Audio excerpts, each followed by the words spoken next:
Hello and welcome to This Week in East Brunswick, the Township's own news and information program. Today we'll begin with a visit to the annual Middlesex County Fair and have a look at some of the booths with Channel 8's Ken Shalhoub. Next, East Brunswick Public Schools Information Officer Amy Fisher will be in our studio with news about the school system's new telephone system. Then we'll have a look at Nitrous Oxide, a comedy review soon to be seen at East Brunswick High School. Next, Township Recycling Coordinator Ed Jablanowski will bring us up to date on East Brunswick's plans for recycling. Then a commercial by the Volunteer Teen Library Corps. On Health Facts, advice on how to prevent wrinkles from Dr. Sandy Milgram. And we end with pool safety advice from East Brunswick's Consumer Affairs Director Adrian Eisner. But first, here's a quick look at what's on Channel 8 next week. Monday at 10 a.m., Lenore Kulik has more aerobics on Look Great, Feel Great. At 10:30, Dolly Vasta interviews comedian Rick Siegel on For Art's Sake. Tuesday at 7 p.m., it's Kids Stuff from the Libraries of Middlesex. Followed at 7:30 by Sports Talk, and at 8 p.m., a Channel 8 special edition on tips for composting in your own yard. Wednesday at 3 p.m., it's Stories for the Kids. And at 8 p.m., The Arts, a program produced by the Middlesex County Cultural and Heritage Commission. Thursday evening at 7 and 8 p.m., we'll be back with an all-new This Week in East Brunswick, followed at 8:30 by About East Brunswick with the Mayor. This month's topic is Planning and Growth with William Tanner. And check the Channel 8 program guide for repeats of all of our shows. Now let's join Ken Shalhoub at the Middlesex County Fair. Hi, I'm Ken Shalhoub, and we're here at the opening day of the Middlesex County Fair, this year's edition, 1987. We're going to be walking around, talking with some people, sampling some of the food. The fair runs through Saturday, August 8th, so why don't you join us and have a good time.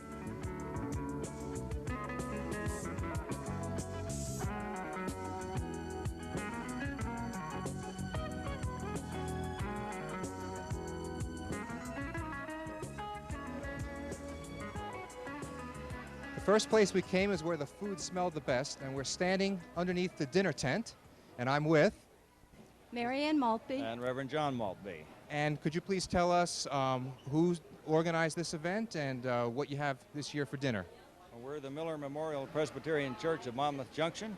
We're working in conjunction with our youth group and with Boy Scout Troop 10 of Monmouth Junction, serving about 500 chicken dinners a night throughout the county fair.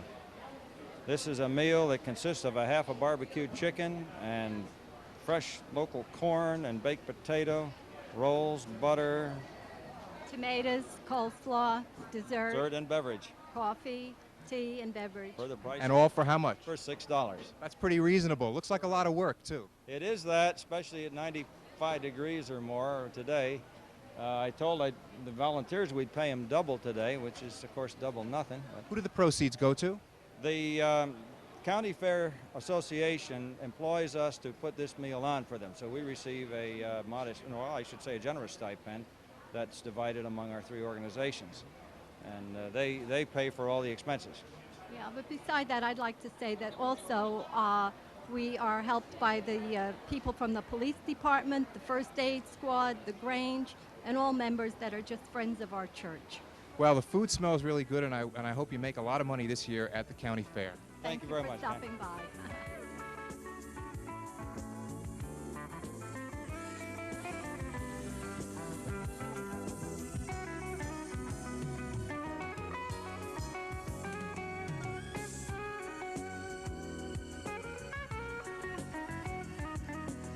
It's also good to know that each year the phone company is also represented at the county fair, just in case somebody needs to get in touch with you. That might be somebody right now. Hello? Well, I'm sorry, they're not here right now, but yes, that's true. The fair is here till August 8th. Thanks for calling. Bye-bye.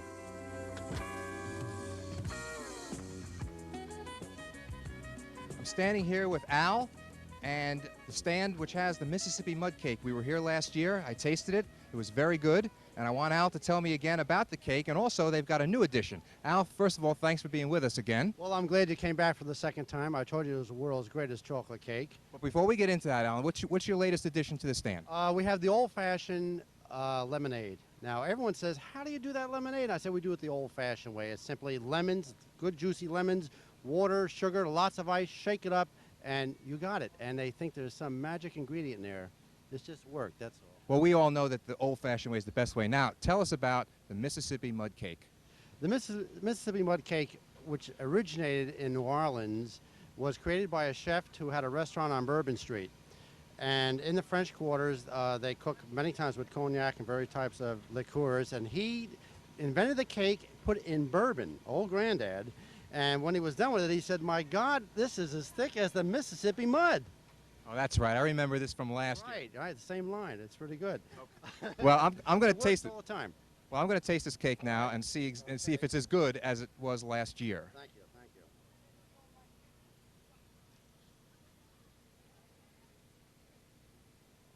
Al, I think it's better. Thanks for being with us. I think it's better. Thanks for being with us. And Thank you for coming to the fair. Arlene, thanks for making a good cake again this year. Thank you very much. Nice talking with you.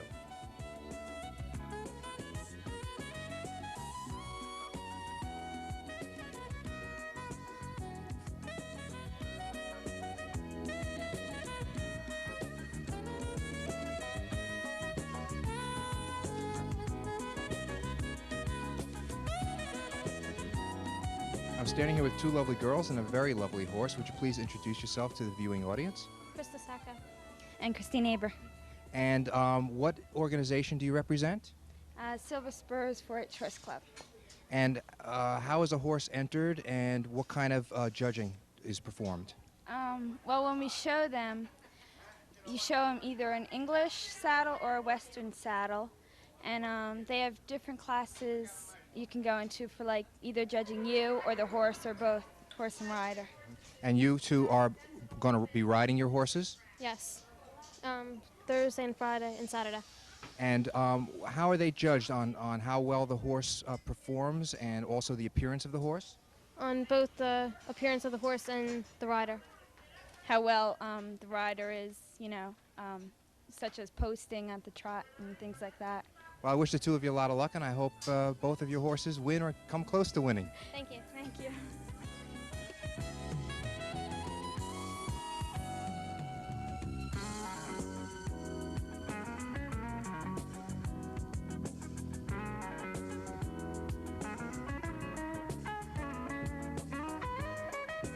I'm standing here with Lynn Cross and her associates, and they've got a stand here. Tell us what you have and how good it tastes.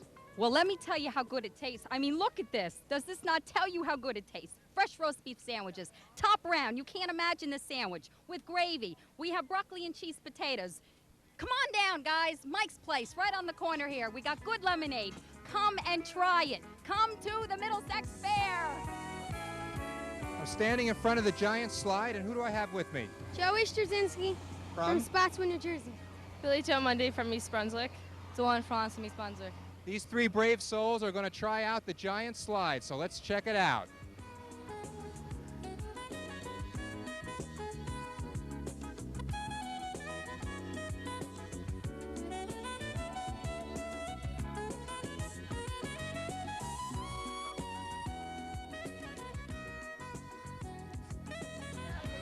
All right, now was that not the best slide you've been down? Yes, it was great. Great. All right, listen, you guys enjoy the fair, and thanks for playing along with us, okay? I'm standing at the stand for the Middlesex County SPCA, and I'm with... I'm Dr. Sid Simon of Rutgers, for 20 years, the Secretary of the Middlesex County SPCA. I'm Rhoda Salas, Chairwoman of the Fundraising Committee for the Middlesex County SPCA. And who's the lovely dog? And this is Muffy. Muffy is a alumnus of our shelter, but she's my dog and has been for 3 years. She comes every year so people can pet her. Can you please tell me how the SPCA Middlesex County is supported? Well, we're supported purely by public donations. And of course, we run an animal shelter, which does take in some money, but it doesn't pay for itself. It's supported by public donations. We have a group of 25 volunteer officers who enforce the animal laws, and we have a shelter for animals where no one has a home for. Could you please tell the viewing audience what they might do to prevent any harm to their animals in this hot weather? The worst thing in the hot weather right now is putting your dog in a car and leaving it there like in a shopping center or something. It takes very little time in the sun for a dog to be killed by the hot weather. Even leaving the window open will not save your dog. It's a very serious thing. Don't take your dog and leave her in a parking lot. It's almost impossible to save the dog. Well, thank you very much for being with us, and I hope you get a lot of donations this year at the fair. Thank you. Thank you very much. Well, I hope you've enjoyed this year's expose of the county fair, but the best thing is to come out and enjoy the fair for yourself. You still have a couple of days left. It runs till Saturday, August 8th. I'm Ken Shalhoub. Thanks for being with us.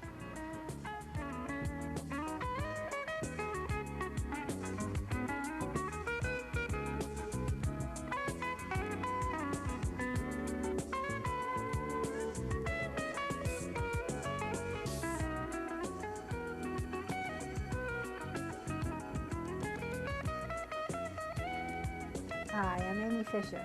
I'm the information officer for the school system, and I'm here with a midsummer edition of School News. Usually I have information about the accomplishments of our staff and our students. This time the topic is much more prosaic. It's telephones. A more efficient and economical telephone system that will permit direct dialing to all schools and offices will be installed in the school district between August the 10th and August 18th. A directory with all the new telephone numbers will be mailed to all residents the week before August the 10th, so you'll be able to know when the conversion dates are and what the new telephone numbers are. Beginning on August 18th, the central switchboard number will be 613-6700. Until then, if you're not certain of a number, please continue to call 257-8300. Another change that's taken place this summer is moving of some offices. The Transportation Department and the Food Services Department have moved to the Smith Annex, which is right next to Churchill Junior High School, in case you need to go to see them. And the Office of the Deputy Superintendent, Dr. Evelyn Ogden, has moved to the Administration Building on 22 Milltown Road. I also want to let you know, since we're getting lots of phone calls asking when it's coming out, that the 1987-88 school calendar and information guide will be mailed to all parents on the week of August 17th. And if you don't get a copy by the end of that week, or if you're not a parent and you would like to have a copy, you could call my office, which by that time the number will be 613-6726, and we'll send you one. And finally, I'll just let you know, for those of you who are looking forward to school starting again, the first day of school for students will be a half-day session on Tuesday, September 8th. That's the day after Labor Day. And I'll be back on This Week in East Brunswick the week before that to give you some more details. Hope you're enjoying your summer. The township is in for a night of belly-aching laughs with Nitrous Oxide, the comedy show. The young comedians, made up of high school students and recent graduates, have come together as part of a township recreation program. The group has been rehearsing twice a week in preparation for their first show at the high school on August 7th. The sketches appear in a Saturday Night Live type format. Here you see a political satire with Soviet diplomats making crank calls to the United States. Oh, Lonnie, you caught me. Good joke, huh? Gordon, you've got to stop calling like this. I'm getting complaints from all over the country now. Now stop it. Oh, come on, Ron, you old fool. It's just a joke. Gordon, I don't care. I mean, I'll cut down on defense, but, well, I'm not going to pay for all these pizzas. Oh, you got the pizzas. Good one, eh, Ron? Township Parks and Recreation Director Judith Lebline is a strong supporter of the program. Judith oversees the group, provides township funding, and handles many of the details involved. She has earned the title of Angel from the Nitrous Oxide Players. And this is a group of young people that were involved with different theater happenings in East Brunswick, but primarily in the variety show from the senior class, and it was a big hit, and I understand very funny. I saw the tapes. And Doug is a very clever, talented young man. He does cartooning and he does the skit writing, and he's been putting it together with all these, with this cast of loonies. How does it work into your whole recreation program? This is the first of new programs that we're trying to incorporate for youth in the community, and we've really been challenged because we need to get something new and exciting, and this certainly is a bit different. Actually, the show is put together by young people, acted or performed in by young people, and then the market we're looking for are all the young people in the community to come out and see them, and it's a natural, I think. Judith says she hopes the group will provide an additional outlet for township youth. Doug Osowski, the brain behind the players, is credited with starting the group. He says the show will be a big hit. I'm happy to say, I think, that this is probably going to be the best comedy show that has ever been on the East Brunswick stage. I hope so, at the high school. There's like close to 20 sketches. They're all just have nothing to do with each other, and there's a nice band playing in between all the sketches. And the performers are they're really working out. And you look at them now, and you wouldn't even know that all of them are ball criminals. I mean, each one of them. Especially Andy, wave your hand. Andy, wave. See, he's, we just pulled him out of an institution. He wouldn't even know it. Doug graduated in June, and he may have a future in comedy writing ahead of him.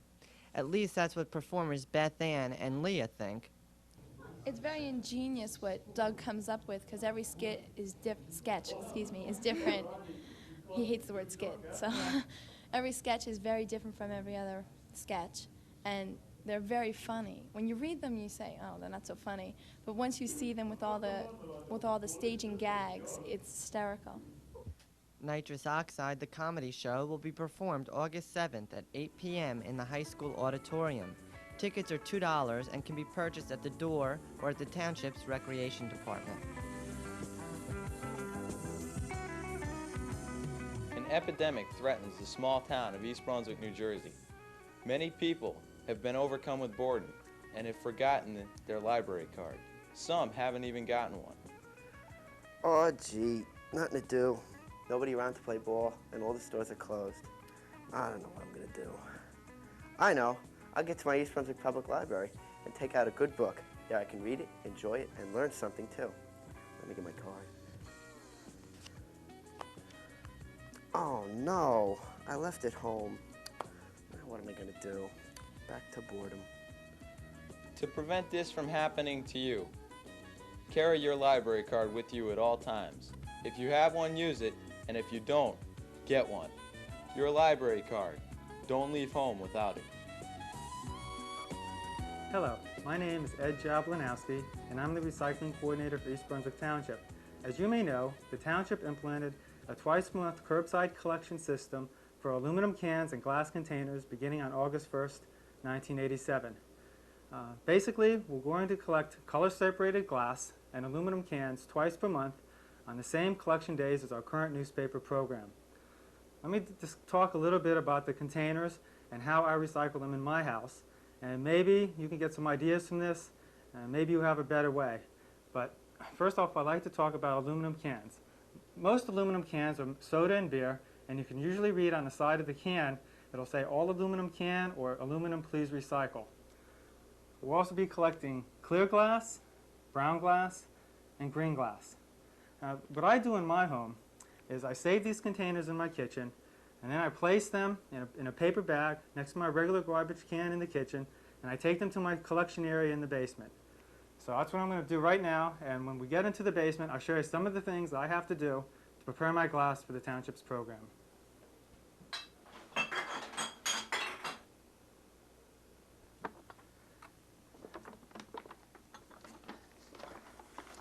Now, when this bag in my kitchen is filled up, I bring it down to my basement where I sort the containers by color. A few points of interest. On wine bottles usually has a ring, and if the ring doesn't come off with the cap, you have to remove it.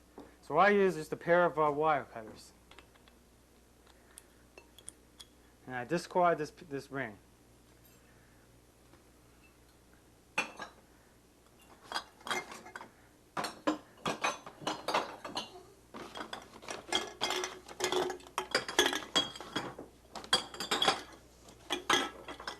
Also, please remove all caps. Like I said before, some of the rings come off with the cap.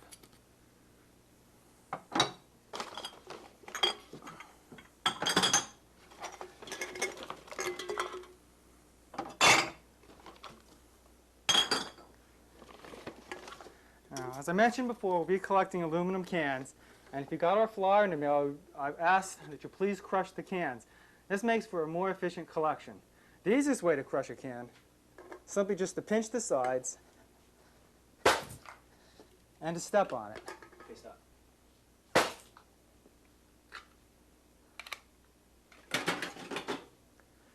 These containers are the simplest way to sort your glass at home.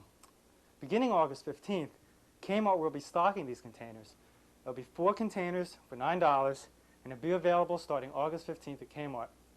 As you can see, I also save my newspapers down here. The township prefers that you bundle them up with string rather than put them in paper bags to help us sell the papers. When my buckets are full, I'll take them out to the curb for the township's twice per month collection. A collection map will be shown at the end of this program. As I mentioned before, when the cans fill up, you put them out on the curb. And set them a little bit away from your regular trash can so we can tell the difference. And one more thing, I mentioned before about removing the rings from the bottles. Although we were requesting this, it's not absolutely necessary, but it does help the township have more possibilities in marketing its glass. My collection days are the 2nd and 4th Saturdays, and I'm really happy because of this, because I don't have to take my recyclables to the recycling center anymore. The township will pick them up right from my curb. Thanks for watching, and happy recycling.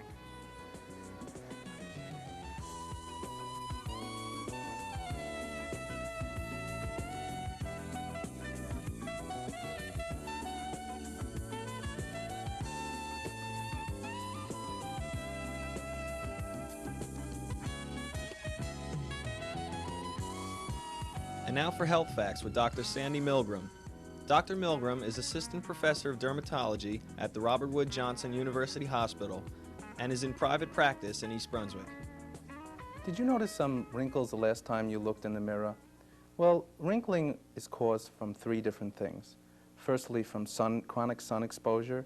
Secondly, from the normal aging process. And thirdly, from skin tension lines. Now, it's very difficult for us to do anything about our normal aging process, and somewhat difficult to do something about the normal skin tension lines, but the sun is something which can be prevented in terms of causing wrinkling. Now, how can we prevent wrinkling? Firstly, by staying out of the sun between 10 o'clock and 3 p.m. in the afternoon. This is the time when most of the ultraviolet ray comes down to the earth and damages our skin. Secondly, we can use sunscreens, and the best ones are ones that are number 15.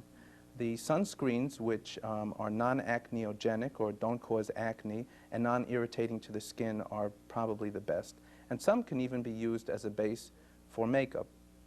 The last thing that we can do is wear protective clothing. There's really not too much that we can do in terms of our skin type.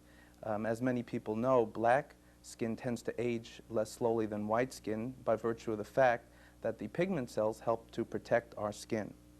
All right, what else can be done? Well, as I mentioned before, excessive facial contortions should be held to a minimum, although that's a little bit difficult to do, especially if one's watching a very funny movie. What else has been done? Well, recently at the University of Pennsylvania, dermatologists have discovered that a derivative of vitamin A has been effective in reversing the aging process. In fact, once this material is put on the skin, the epidermis, or upper layer of the skin, has been found to be rejuvenated, and the collagen, which is degenerated from the sun or wasted away by the sun, is brought back into a normal state of youthful appearance. The only problem with this derivative of vitamin A is that if it's not used by a dermatologist or a physician who's aware of its correct usage, then it tends to be extremely irritating to the skin. In addition to that, recently the FDA has approved injectable collagens, which can be injected under the skin in areas of wrinkling, and this has an immediate effect. This needs to be done by an experienced person, and skin testing needs to be done before the collagen is injected, so as to make sure that one is not allergic to the collagen. Finally, there are dermabrasions and chemobrasions, where the upper layer of the skin is removed down to the collagen, and normal skin is allowed to grow over from the surrounding skin, and the wrinkling is taken away in that manner. Plastic surgeons can do facelifts as well, and of course we always suggest a second opinion if you are going to have any type of major surgery. So in conclusion, while we cannot reverse the normal aging process and we cannot affect the aging that comes from making our facial lines tense, we can prevent exposure to the sunlight. And it's extremely important that this is done, not only to prevent wrinkling, but also to prevent skin cancers, both precancerous and actual cancers, which can be of life-threatening consequences. I'm Sandy Milgram, and this is Health Facts.